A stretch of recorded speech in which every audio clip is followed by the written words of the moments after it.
Secretary, please call roll. Cameron. Here. Vada. Here. Casper. Here. Dunlap. Here. Lloyd. Here. Mary. Here. Linda. Here. We got one. Young authors recognized. Yes, it's my pleasure to introduce Mrs. Hyatt, who's going to introduce our winners.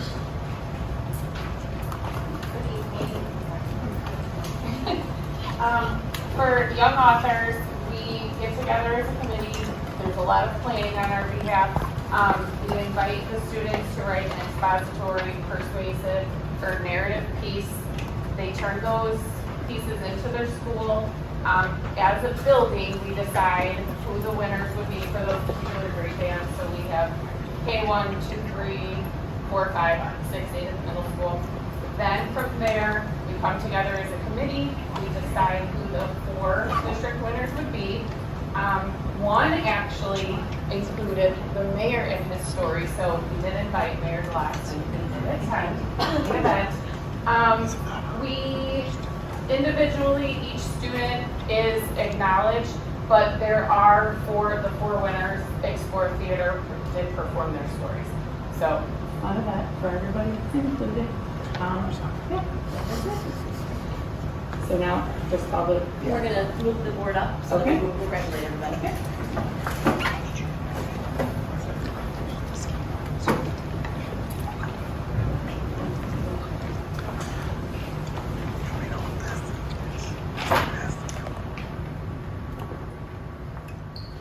Our first district winner, I believe I see her here. The 6-8 grade band winner is Anya Kleiss from Central.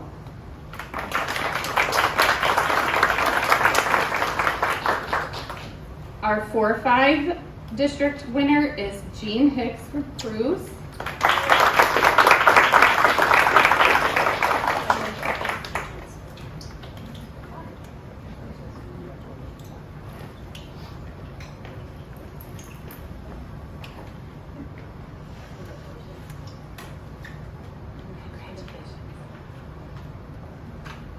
Our 2-3 winner is Emily Silva from Cruz.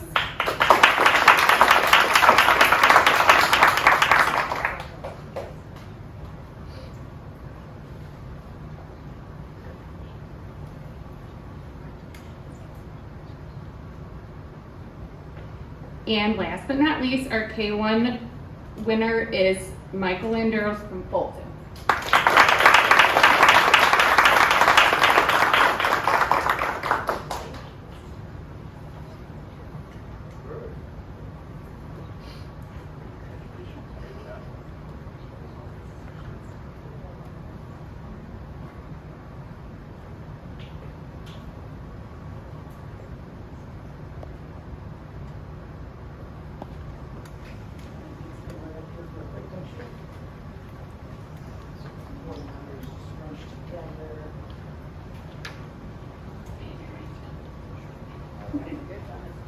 On 3. 1, 2, 3. 1 more. 1, 2, 3. Awesome.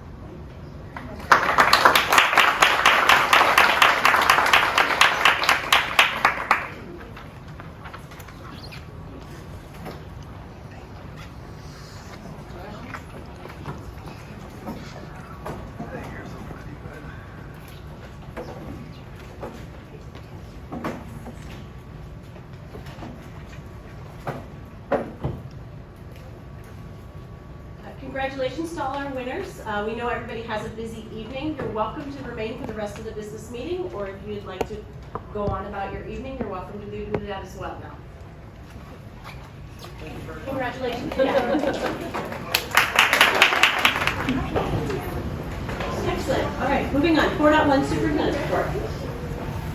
Yes, good evening, everyone. My pleasure to report we had a very successful Staff Appreciation Week. As you may know, it's National Teacher Appreciation Week. We do our entire staff all in the same week so that we can honor everybody. And last week we celebrated.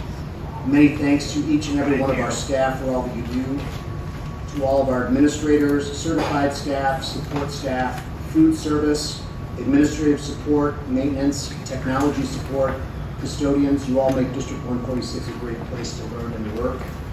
You are simply the best. The board celebrated staff with a luncheon in each of the buildings, as well as a gift.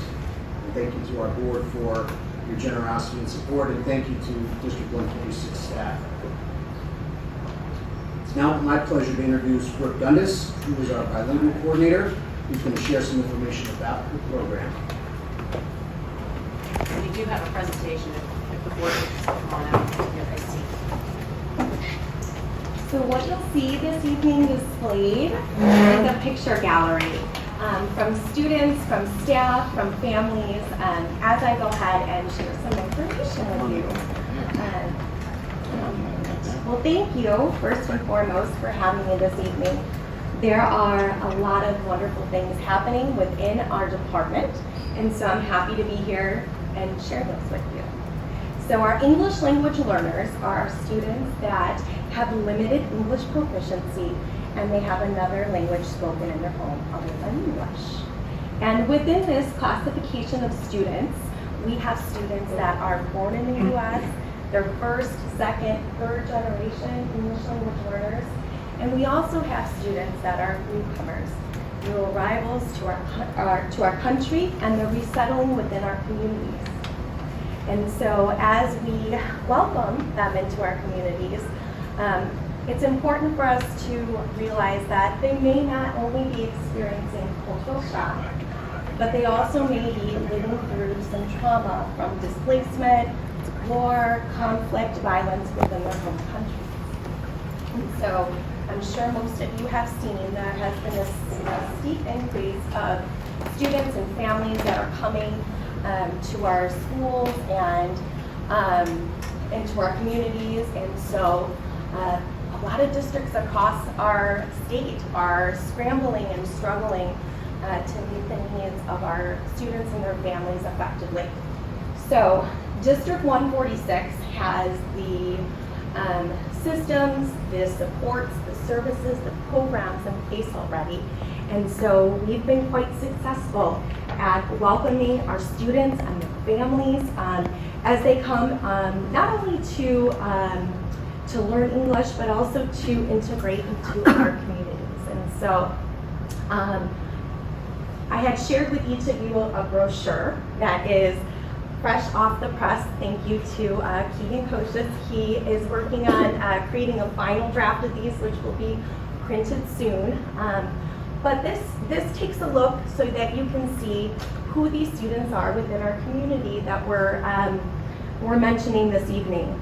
So within our school community, about 1/3 of our students and their families report speaking a language other than English in their home. And out of those 1/3 of our overall population, there's 29 different languages spoken. And so after we identify and we screen these students, we have about 15% of our students that qualify for English language services. So currently we have approximately 365 students that are in our bilingual ESL programs here in our district. And out of those students, 7% are born outside of the United States. So some of the things that we have put in place over time and we continue to enhance and strengthen are making sure that we have certified bilingual teachers in each of our school campuses. So depending on the students, depending on the needs and the level of service that our students require, you can have anywhere between 1 to 4 bilingual ESL certified teachers that work directly with our students and collaborate with their classroom teachers. And so our teachers have been trained in effective methodologies that allow students to really have student-centered, language-embedded, meaningful activities that are not only aligned to our language standards, but also directly aligned to the curriculum that they're being exposed to in the classroom. And so these provide these rich opportunities for students. We've also used what's called Sheltered Instruction Observation Protocol, SIOP. SIOP is a research-based framework that allows teachers to plan meaningful lessons and activities that allow students to interact with one another allows them to interact with the language, and it also allows them to interact with the content. And so these supports that we have put in place really do help our students make that growth throughout the school year. There's ongoing progress monitoring that happens within our program for language growth in the 4 different language domains: reading, writing, listening, and speaking, and also taking a look at some of the academic achievement along the school year as well. So when we look at our supports and services we have for our kiddos, they're great. We also offer a lot of supports to our families as well. Our family support specialists across our district have been just a tremendous asset to our school communities. We have invested in our family support specialists that wear many hats, including our district translators and interpreters. And these wonderful individuals really help families feel connected to our communities that we're living in and help them get the resources that they need in order to be successful. We are also in partnership with Governor State University, and this has been an ongoing partnership where we offer at no cost community adult ESL classes as well as digital literacy classes. And these are grant-funded programs that we have to offer the community members within our district. And our BPAC, which is our Bilingual Parent Advisory Committee, is continuing to grow year after year and becoming more involved and more connected at the school level with their students. And so that's been a really exciting partnership to see grow throughout the last couple of years that I've been in this role. And so those are just a few of the highlights that we have today. Within the brochure, there's more. It talks about some of the testimonials that our bilingual parents and our partnerships with Governor State have to say about the wonderful things that we're doing here in District 146 to support our bilingual families. So I just wanted to thank you for hearing a little bit about our program and about the different ways that we'll continue to support our diverse student population. Does anyone have any questions this evening about any of the information shared? I actually do. Yes. About typically, and I know there's no real average because we're dealing with students, but how long does a student require ESL programming before they graduate? Yeah, absolutely. Great question. So typically, we're going to see students receiving services for between 5 to 7 years. And more than likely, you're going to see a growth in the students' social language before you see that growth in their academic language. And so typically 5 to 7 years is where we would expect students to start making, they call it reclassification, so that they would then meet exit criteria and not have that English language support throughout their school day. Yeah, anything else? Well, I just want to, oh, go ahead. Is that consistent with the goal of the program? I mean, it's 5 to 7 years. Is that good? I mean, do we want to, is the goal to make sure by the time they get to high school that they can be in a fully immersed English environment, or I'm just like in terms of the context of that? Yeah, definitely. So when you look at the amount of time students acquire a new language, 5 to 7 years, some research even says 7 to 10 years. And as they move up in the different grade levels, that academic language domain becomes more and more rigorous. And so our program goals is really to start, meet them where they're at when they arrive, or meet them at where they're at when they first start in the district, and provide really rich core instruction to our students to help them develop both English at the same time as they're growing academically within the classroom.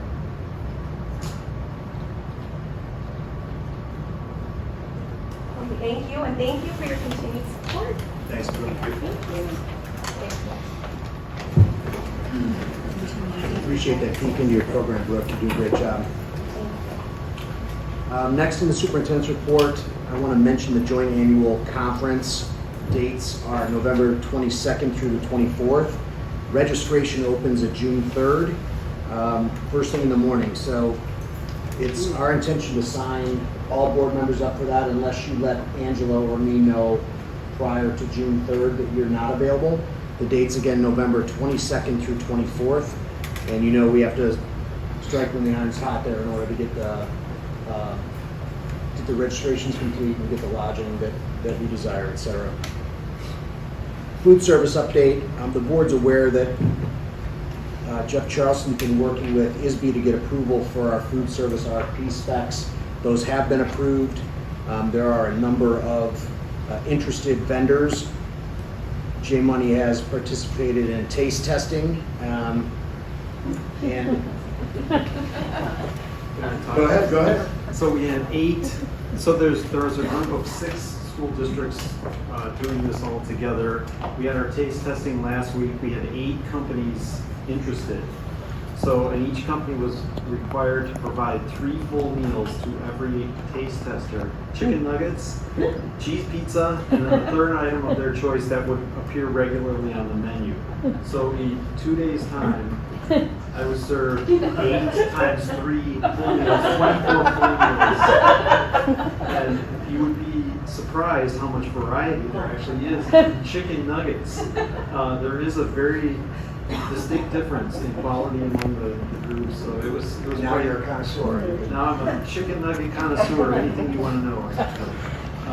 So that's only one aspect. It's an RFP, request for proposal. So price will be the biggest factor, but taste and references and other things also factor in. So the tasting part is done now, and we're moving forward. The actual bid is going to be June 10th, and then we'll evaluate from there. We're going to need a special meeting to accept the bids, so that we'll be ready to roll for the school year. Thanks, Julie.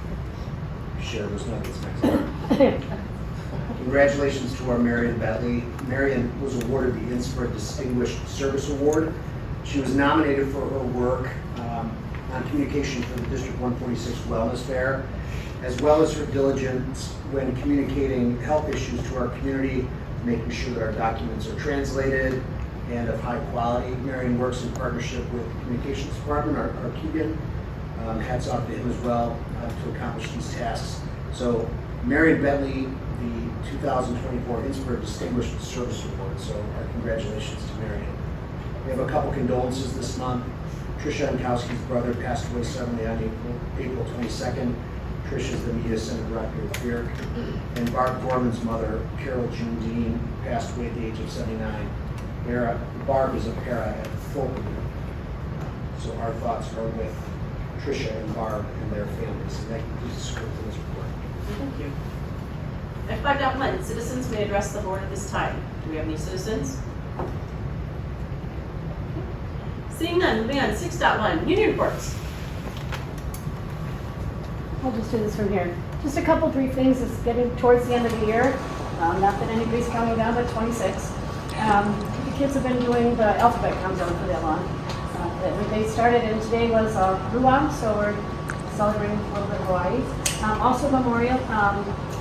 We have been working on some assemblies and things coming up. We've got the 3rd and 5th graders are going to be going to the baseball game at Thunderbolt Stadium in Crestwood on Thursday. And while the intermediates are away, the primary kids will play with reptiles. We've got our pre-K second graders enjoying the wild world of reptiles with the reptile guide. And they're going to learn about reptiles and get up close and personal with a few. We've also been enjoying the teacher appreciation treats that we had last week and appreciate all that. At the middle school, we've got kids had a wonderful time at their skating trip. Being able to choose the music and skating with their friends. Requesting songs was a big thing. They had an amazing performance from students who performed Frozen Junior. We're really proud of their hard work. The kids at Memorial were able to go and take a peek and get a preview, and they had it over the course of a weekend, and it was like sold out crowd. So we're really proud of everything they did. Each grade level is going to celebrate the success of their students at the middle school. We're looking forward to field trips and activities in May. 8th grade students had their trip to Six Flags on Friday. It was a fantastic day to celebrate their success and their hard work. At FEARC, the students were enjoying celebrating our young authors with a fantastic, engaging assembly of Explore Theater. That group performs the students' works, and they really enjoyed that. Students in kindergarten and first grade are celebrating the last 26 days of school there, also with an alphabet countdown. The end of school energy is really in abundance there. Last week, the staff was showered with appreciation from their generous PTO and the board, and we want to say thanks for that. Additionally, student council members posted ice cream scoop notes of appreciation for all their staff throughout the week. This month, Bolton students and staff celebrated a PTO-sponsored wellness night. They also had a book fair and a visit from author Megan Prendergast. Mrs. Prendergast shared her book titled Included, and students enjoyed listening to the story and seeing all the illustrations. Staff was also celebrated in many different ways during Teacher Appreciation. So as we're wrapping things up, we're busier than ever. All the buildings are enjoying assemblies and enjoying field trips and all kinds of things, so it's a really great time of year. Thank you. Karen Lyons from the ESP Union. Right now, elections are going on for us. We'll see who wins. May 3rd was our Special Olympics, as I said last month. The kids really enjoyed it. It did rain a little, not a big deal, because everything was then brought inside. And the kids really, really enjoyed the jumping stuff in the gym and everything. So, and thank you also from the ESP Union for the board president, and also for the tree ceremony. Thank you. Can I comment? Adding kind of piggybacking off of that note, at Central, the track meets, the track conference teams, 3 of the 4 teams won first place yesterday. Or on Saturday. So, that's great. They had a 4. Thank you very much. Can I have a motion for the consent agenda, please? Move that we approve item 7.1, approval of minutes, 7.2, approval of closed session minutes, 7.3, approval of the destruction of closed session tapes, 7.4, approval of financial items, and 7.5, approval of personnel items. Is there a second? Second. Is there any discussion? Seeing none, Secretary, please call the roll. Emmerich? Yes. Shalata? Yes. Jasper? Yes. Dunlap? Yes. Lloyd? Yes. Barry? Yes. Menzel? Yes. 7.6, appointment of CMS principal for fiscal year 25. Yes, it's my pleasure to introduce to the public for the first time Dr. Donald Hanson, who's the selectee for principal of Central Middle School for school year 2024-25. Welcome, Don.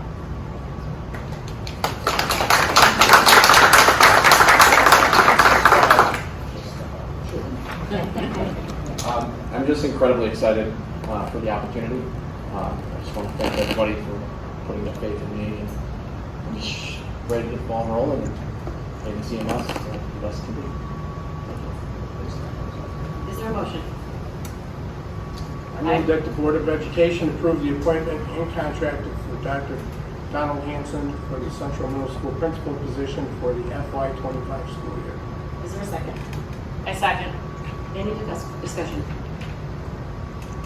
Seeing none, Secretary, please call the roll. Emmerich? Yes. Shalata? Yes. Jasper? Yes. Dunlap? Yes. Lloyd? Yes. Barry? Yes. Menzel? Yes. Congratulations. 7.7, approval of administrator contracts for fiscal year 25. Yes, Wendy Wogan did not have a contract in the batch that the board ratified last month.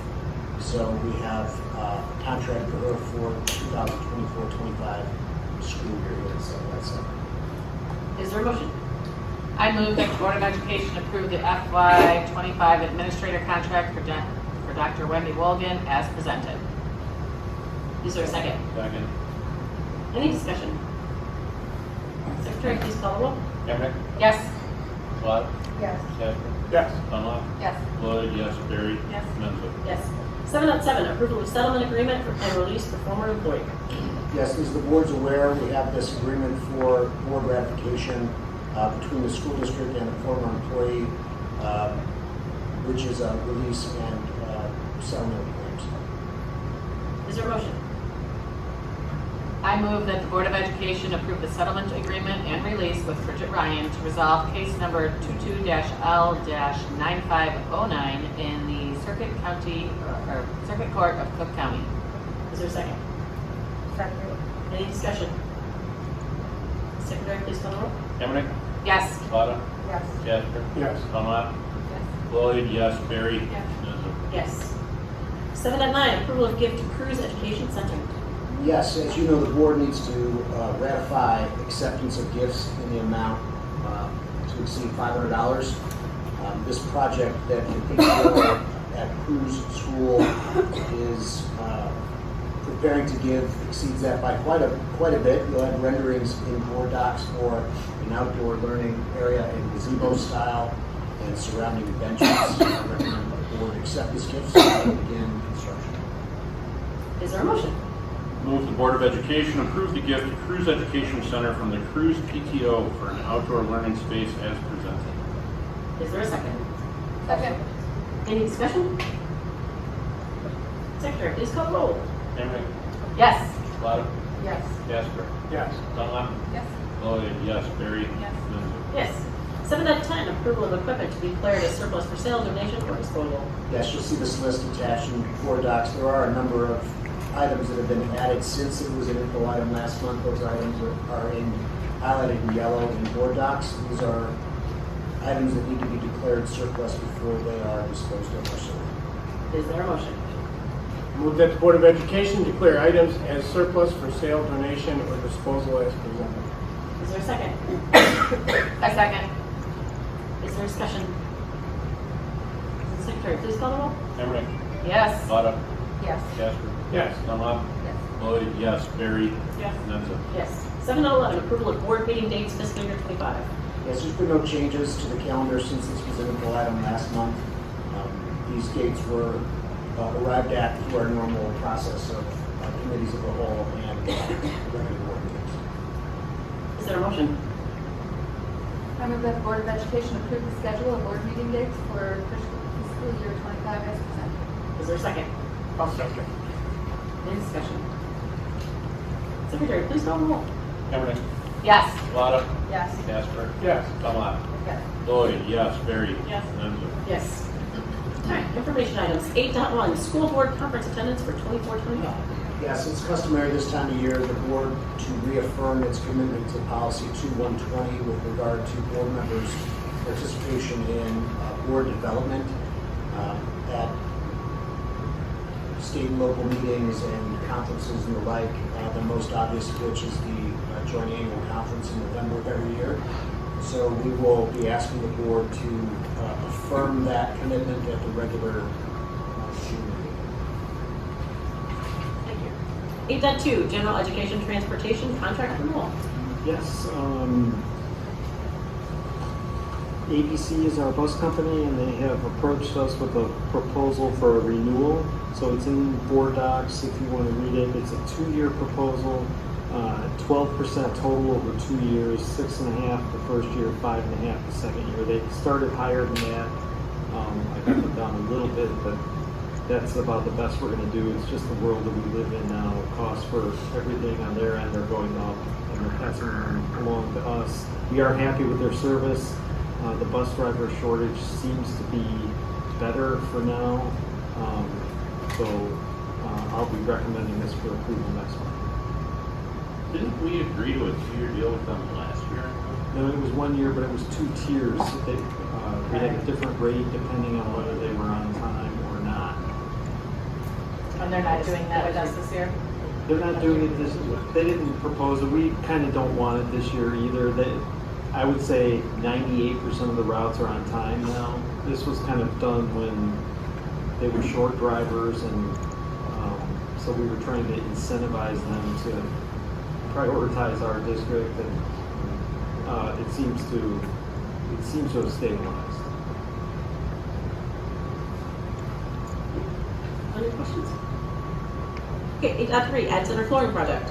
Matt and DLA have been working on the flooring project for the Ad Center, and DLA suggested that we may see a substantial savings by doing the project through co-op rather than through the regular bid process. They're estimating a savings of $20,000 for doing that. The process for that is a bit different than the bid process. So just bringing this to your attention that we'll be asking for a ratification of the expense at the regular June meeting. Any expenses that are over $35,000 require board action. This certainly exceeds that, but happy to hear that we will likely be saving 10 figures by doing it that way. Questions? 5 figures. Just 5 figures. 10 figures. I'm really excited. 8.4, General Property Tax Appeal Board Resolution for the 2023-2025 Tinley Park 146. Yeah, so every 3 years, we reaffirm the authorization for Forensic, one of our law firms, to be the district's representative in property tax appeals. The appeals that you'd be approving them to oversee are from tax years 23, 4, and 5. And this is just a customary resolution we pass every 3 years, reaffirming Forensic's authorization to do that. And that'll be next one. Yes, this is the information we'll ask for action next. Questions? Okay, moving on to communications. 9.1, communications. I know there's 3 out there. I'll start. Thank you, D136 Board of Education, for the wonderful lunch for Staff Appreciation Week. We really enjoyed the pizza and salad. From the Ferric staff. And to the Board of Education, thank you for the Staff Appreciation Week luncheon and the D146 gift. We appreciate all the support from the board. Sincerely, the Ad Center staff. District 146 Board of Education and administrative staff, thank you for the incredible support provided during this time. And thank you for the gorgeous flowers that brighten my family's week. Megan Dorr. Dear school board members of CCSD 146, I hope this message finds you well. I'm writing on behalf of Kirby School District 140 to express our deepest gratitude for the support and assistance you provided during the recent challenging period in our district. As you may be aware, we experienced profound loss with the passing of one of our esteemed teachers. The passing created a significant impact on our school community, and we have been navigating through a period of grief and adjustment. During this time, Dr. Stable's willingness to share social workers and counselors from your district was a remarkable act of solidarity and support. The presence of your dedicated professionals has been instrumental in helping our staff cope with this loss. Their expertise and compassionate care have truly made a difference during this challenging period. We sincerely appreciate the collaboration and kindness demonstrated by your district. On behalf of our entire school board and administration, please accept our heartfelt thanks for your generosity and support. The solidarity shown by our neighboring school districts reinforces the strength of our educational community and our shared commitment to the well-being of all students.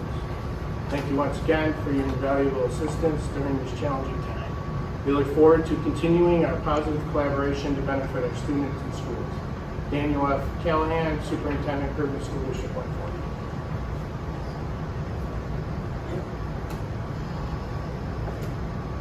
Can I have a motion to go into closed session, please? Move the Board of Ed go into closed session to discuss personnel and safety matters. Is there a second? I second.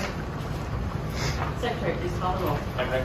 Yes. Lotta. Yes. Jasper. Yes. Dunlap. Lloyd. Yes. Barry. Yes. Nunzio. Yes. There will be no action following closed. Thank you, everybody.